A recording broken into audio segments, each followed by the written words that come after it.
Olá, para você que está desperto, para você que está despertando. Hoje eu me senti tentado a falar outra vez sobre filosofia, o tema da minha vida. Na verdade, o tema que mais me atrai, mas o que eu quero falar e estou falando não é da filosofia acadêmica, aquilo que nós estamos acostumados no senso comum a entender por filosofia, porque nós estamos acostumados a entender que filosofia é estudar os filósofos, muitas vezes até memorizar as suas citações, as suas frases, os seus aforismos, a sua forma de pensamento. Filosofia geralmente associada com uma escola, né? Seja platônica, estoica e tantas outras que tem por aí, quando na verdade filosofia, a palavra, significa a junção de duas palavras, né? Philos, que é amor, ou pode significar amor ou amizade no caso, amigo, e Sofia, que é saber, ciência, né? Então, amor ao saber, amizade pelo saber, amigos do saber, né? Um filósofo é um amigo do saber, ou da ciência também, né? Porque ciência também significa a mesma coisa que saber. Sofia também significa a mesma coisa que ciência. Ciência é saber. E por isso é mais né, uma daquelas coisas que a gente que está socado, martelado no nosso entendimento, na nossa cabeça, e a gente vai sempre na mesma linha, né, achando que as coisas signifiquem aquilo que disseram para nós que significa. E isso já está mais claro do que nunca que não é verdade, não funciona.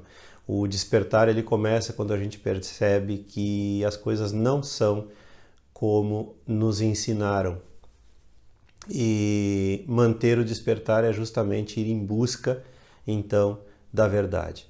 E é óbvio que numa associação livre de palavras, o saber é a busca da verdade. Então, saber e verdade essas duas palavras estão conectadas. Então, filosofia também pode ser chamada de amor à verdade, né?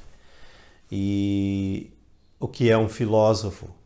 Pensando dessa forma, um filósofo é uma pessoa que ama a verdade. E para você amar a verdade, você não pode estar atrelado a nenhuma escola particular de saber. Você não pode estar ligado a hábitos. Na verdade, você tem que ser totalmente livre. Livre de crenças, livre de pontos de vista, livre de opiniões, livre de si mesmo. Livre da própria identificação com você mesmo. A identificação com o mundo, a identificação com as coisas do jeito que elas são comumente vistas, ou seja, livre do senso comum. Só assim você pode ver a verdade. E eu sei que isso pode ser incomum, né, para quem está me assistindo, me ouvindo aí, talvez esteja ouvindo isso pela primeira vez. Pensando dessa forma, analisando dessa forma, você percebe que filosofia, ciência e espiritualidade são a mesma coisa. Não tem como você se dizer um filósofo se você nega a espiritualidade. Quando eu falo isso, não estou falando de religião e nem de crença. Eu não estou falando de ser teísta ou ateísta. Eu não estou falando de ideologia, porque para ser um filósofo, você não pode seguir nenhum tipo de ideologia. Você tem que ser totalmente livre. Para encontrar a verdade, você tem que ser livre da mente e de tudo aquilo que vem atrelado a ela. E então, nesse contexto, né, você percebe que como você pode saber a verdade de uma forma completa, de uma forma plena, se você negar qualquer aspecto que seja dela. Não tem como, através da ideologia, através da crença. Não tem como. E então é um erro de interpretação. Obviamente você vê a maioria dos filósofos acadêmicos declararem-se ateus, né? E porque isso é um erro comum, porque a questão da espiritualidade de alguns anos para cá, depois do Renascimento, mais ou menos, foi associada com a religião, e a corrente filosófica acadêmica nega a religião, né, por razões meio que óbvias até, e só que foi tudo junto no pacote. E isso não poderia ter acontecido, porque não tem como você, como eu disse, não tem como você buscar a verdade negando um aspecto dela, negando o espírito, negando o ser, negando a essência e, fundamentalmente, negando a consciência. Porque, como eu disse, filosofia, espiritualidade e ciência são a mesma coisa. Ciência no sentido de saber. Porque a ciência acadêmica, como nós sabemos, também está contaminada por preconceitos inúmeros, né, que tolhem o conhecimento. Então nós temos, por exemplo, a física quântica e a neurociência, que andam beirando nas suas pesquisas, nas suas descobertas, andam sempre beirando e ampliando as fronteiras do conhecimento, né, nesse sentido de saber, de ciência mesmo, né,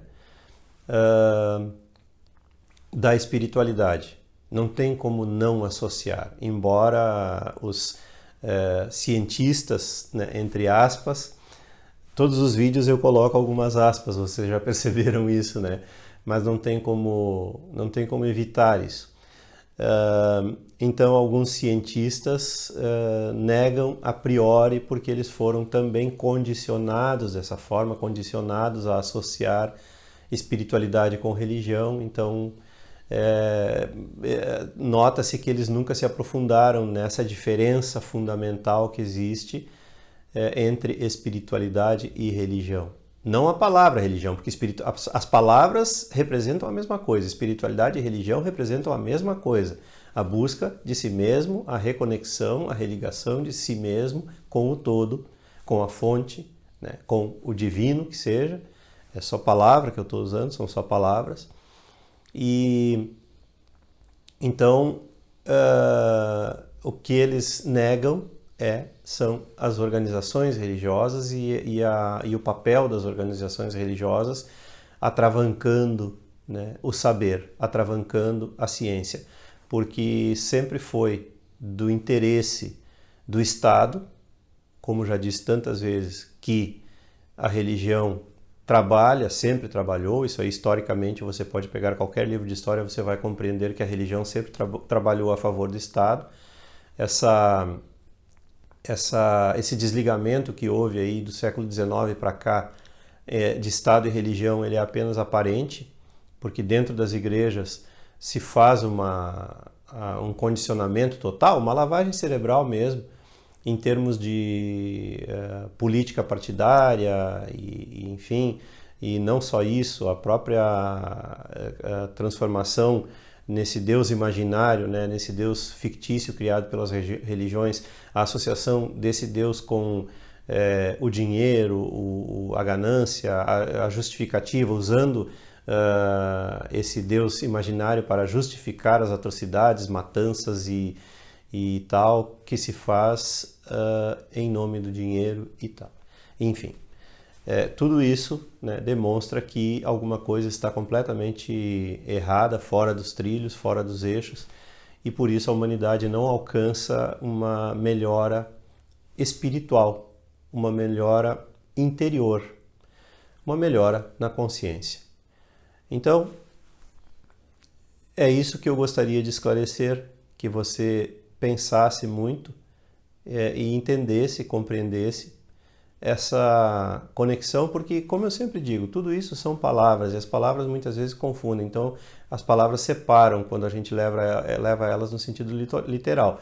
Então, se você pega no senso comum, você vai achar que filosofia é uma coisa bem determinada, né, pré-fixada, pré-concebida.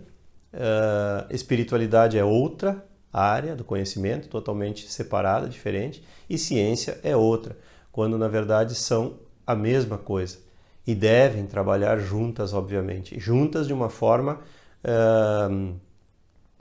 de união. Cada uma pode continuar existindo, né, por uma preferência individual e é muito importante, como sempre digo, entender, né, semanticamente, além da semântica, melhor dizendo, o significado das palavras e o que elas representam.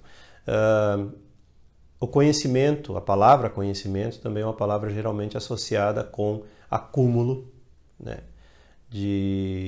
Acúmulo de ideias, acúmulo de leituras, acúmulo, né? E conhecimento também é saber. E também é importante definir que saber e conhecimento, né, e ciência não se tratam de acúmulos, se trata de encontro, um encontro profundo de si mesmo. Por isso, os gregos antigos já ensinavam, isso é muito anterior a Sócrates, todo mundo associa a Sócrates porque ele foi talvez o maior divulgador desse conhecimento. Mas é bem mais antigo do que Sócrates já, o conhece-te a ti mesmo e conhecerás os deuses e o universo. Esse conhecimento é muito sério, ele está renascendo, ressurgindo nessa nova era, nessa era da consciência, porque quando se fala em conhecimento, quando se fala em ciência, em primeiro lugar, em filosofia, né, em espiritualidade, está se falando de autoconhecimento, não é de acúmulo, não é de informação. Acúmulo de conhecimento, de informação, de saber, também vão te levar para o lado contrário.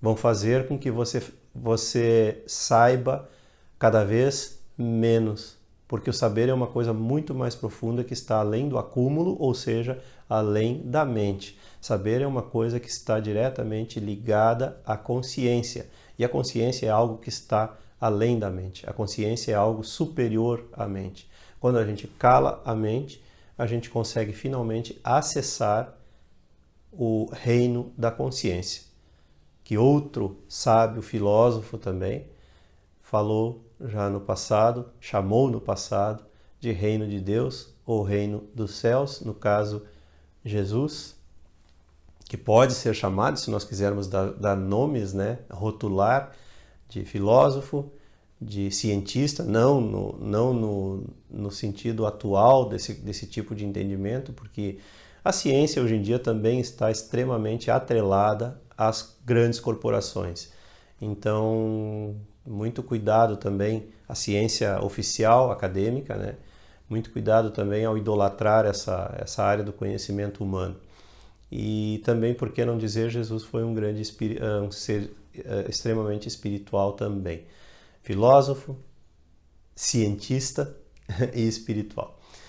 E não é exagero falar isso, não. Estou falando do ser, não estou falando do mito religioso, né? Nada de religiosidade nesse argumento. E é isso. O tripé, né, está colocado aí: filosofia, ciência e espiritualidade são uma coisa só. E era isso. Se você gostou, curta e se inscreva no canal. Não esqueça de ativar aí o sininho para receber as notificações e as novidades diárias. Contribuir com o canal, a sua contribuição tem sido muito importante, muito necessária, não é brincadeira, é muito sério. Qualquer R$10 já ajuda e muito com todos os trabalhos do Projeto Ouroboro. O número da conta é sempre deixado logo aí abaixo. E compartilhar e divulgar os vídeos com seus amigos e aqueles que você gosta. Um grande abraço e até a próxima.